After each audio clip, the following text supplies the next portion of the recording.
Waalaikumsalam. Hehehe. Apa kabar Kak Caca? Alhamdulillah sehat.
Waduh, ini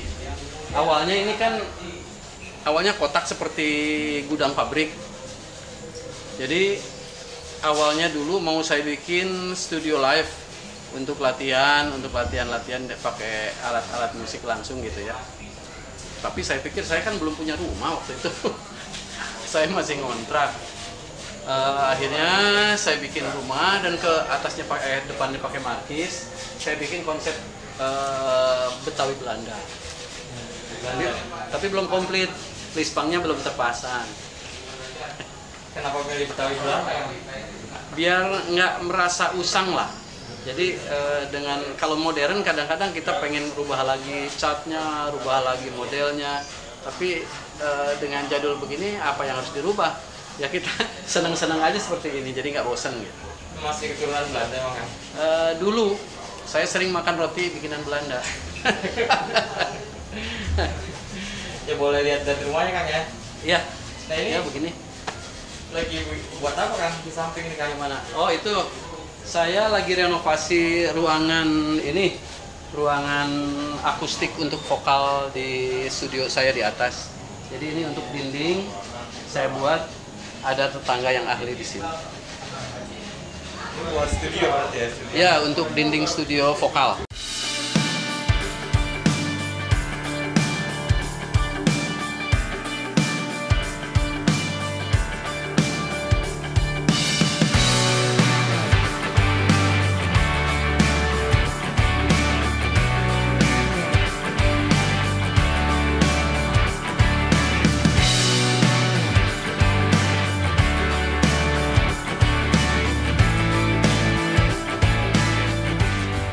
Masih renovasi untuk pemasangan dinding ornamennya. Perdam. Supaya kalau perdam sudah, tinggal ornamennya aja supaya agak pantas lah dilihat gitu.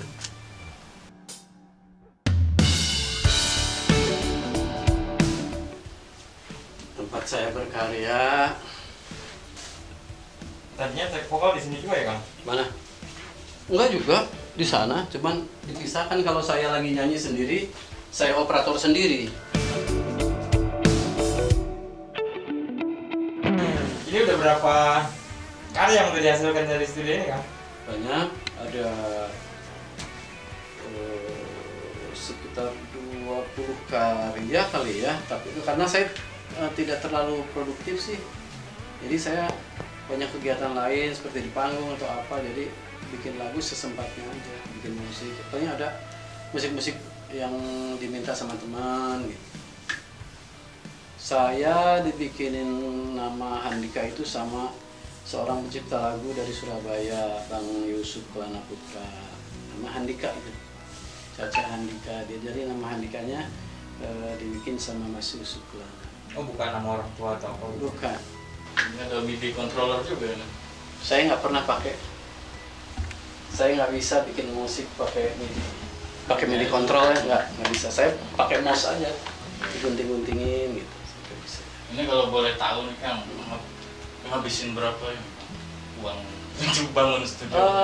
Sebetulnya sih kalau kalau dibanding-banding sama belanjaan-belanjaan sekarang ini alat-alat murah lah yang saya serba bekas, dari mulai cuman TV aja yang baru saya beli itu JBL yang atas bekas, Yamaha yang ini juga saya second juga, ini bekas tahun ini kalau nggak salah mixer tahun 80-an bekas juga, semua itu ada preamp juga saya beli dengan bekas juga, semua ini sound card juga bekas, gitar bass semua serba second.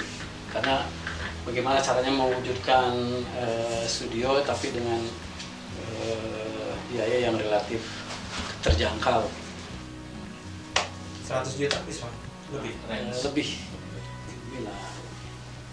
Dan ini studio juga bangunan tangan saya yang bikin, mulai masang lantai, bikin jok, segala macam yang ada di sini nempel ke ini semua kayu-kayunya tangan saya semua. Arsiteknya Sendiri. Saking kepengennya punya tempat kerja gitu. Jadi kerja keras, jadi bukan kerja dengan uang gitu. Dengan uang, aduh bagaimana, berapa uangnya, berapa upahnya gitu. Nah kalau dipegang sendiri kan bisa belanja tempelin. Ada impian punya studio tuh dari kapan? Sejak awal dulu juga sudah jadi obsesi. Bagaimana caranya ketika saya sudah semakin berumur, masa sih saya harus ngejar ke tempat lain gitu. Sedangkan di jalan kan udah berjam-jam gitu. Harus nempuh perjalanan ke studio itu kan jauh. Badan saya juga sudah kemampuannya sudah berbeda. Nyicil saya kemarin beli mixer dulu, beli speaker, ngelas ini dulu, kaki-kakinya, beli PC-nya, sedikit-sedikit lah. Enggak, saya diam-diam ke panggung, aduh, ada mixer yang saya suka sebenarnya. Saya peduli apakah itu berkualitas atau enggak, yang jelas ini tipe mixer ini yang saya suka nih. Kenapa? Saya kan yang seniman yang punya nuansa jadul. Kalau zaman dulu kan begini. Kalau sekarang dengan mixer kecil segini, ada PC, ada monitor, udah bisa sebetulnya, nggak harus begini. Misalkan ini saya beli dengan harga 60 juta.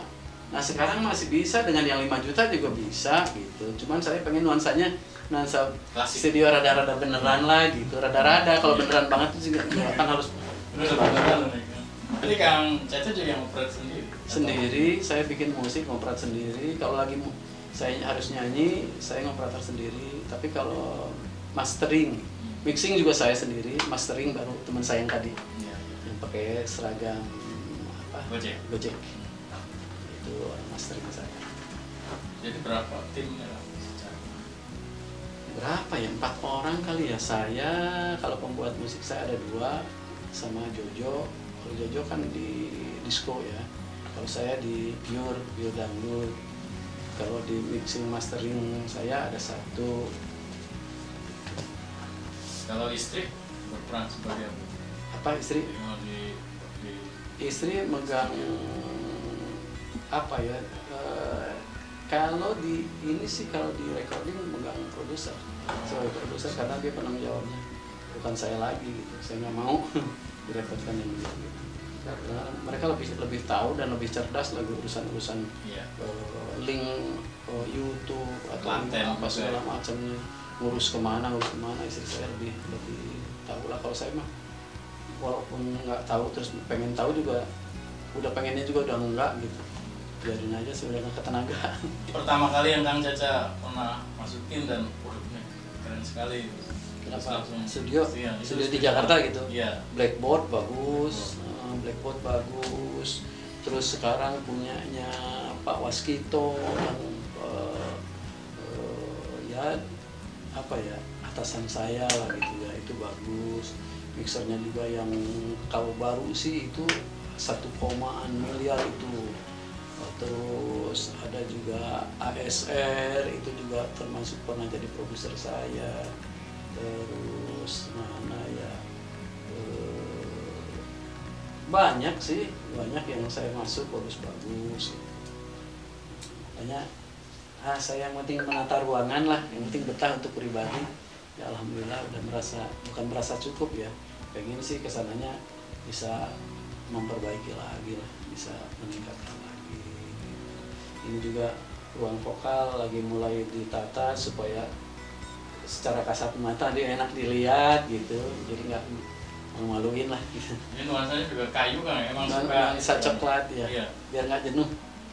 Ada, menurut Kang Jaja tuh bisa main gitar nggak sih, instrumen gitu? Kalau saya main bass bisa. Main bass. Selain bass, ya paling gitar cuman sampai di rhythm. Tapi kalau begitu era digital begini, sekarang udah bisa memainkan suaranya, bukan memainkan alat musiknya. Saya semua pakai ini, pakai mouse semua. Saya digital semua. Bass itu bass main dangdut apa main apa? Untuk pop, untuk ini dulu kan di tahun 81-an saya masih di pop juga. Sedikit-sedikit lah, ngerti lah. Main bass juga di dangdut itu sangat, kalau di rekaman kan nggak seperti di panggung. Di panggung anak-anak sekarang kan jago-jago ya. Sekarang misalkan di sini, waduh salah nih permainan, diulang lagi, bisa main lagi, diulang lagi itu. Jadi ditekunin aja, bukan hebat, enggak, pas-pasan banget. Ya kalau lihat hasil saya main mah di lagu-lagu yang udah jadi aja. Bass itu di situ juga. Iya, saya berperan pemain bassnya juga, piano, keyboard apa semua, mandolin. Sebenarnya lebih nyaman menciptakan lagu apa menyanyikan lagu sih?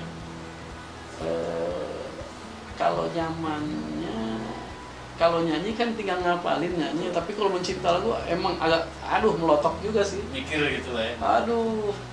Nggak gampang. Wah, ini bikin lagu.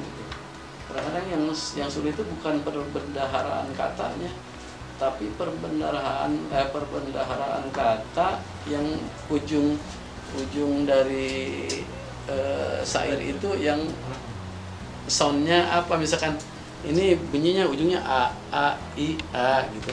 Yang keduanya apa harus seperti itu atau gimana gitu. Cari kepantasan di kuping.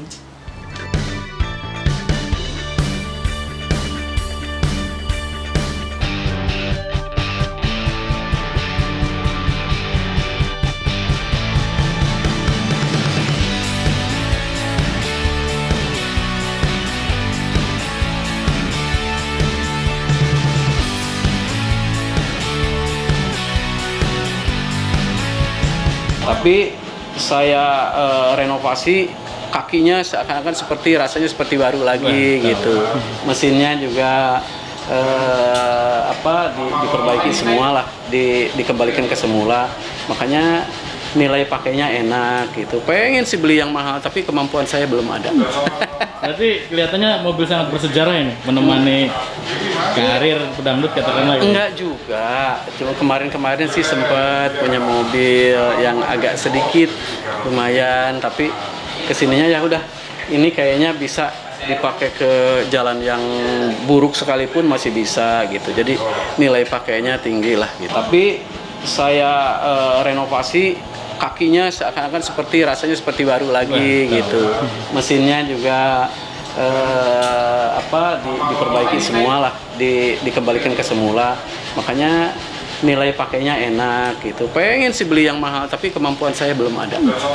Berarti kelihatannya mobil sangat bersejarah ini, menemani karir pedangdut katakanlah. Enggak juga, cuma kemarin sih sempat punya mobil yang agak sedikit lumayan, tapi kesininya ya udah, ini kayaknya bisa dipakai ke jalan yang buruk sekalipun masih bisa gitu. Jadi nilai pakainya tinggi lah gitu.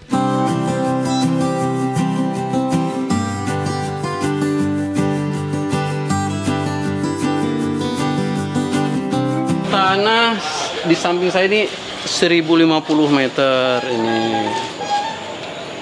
Mau dibangun ya Kang? Mau saya bangun, tapi saya belum nggak dapat izin dari saudara saya. Kenapa sih? Karena tanah orang.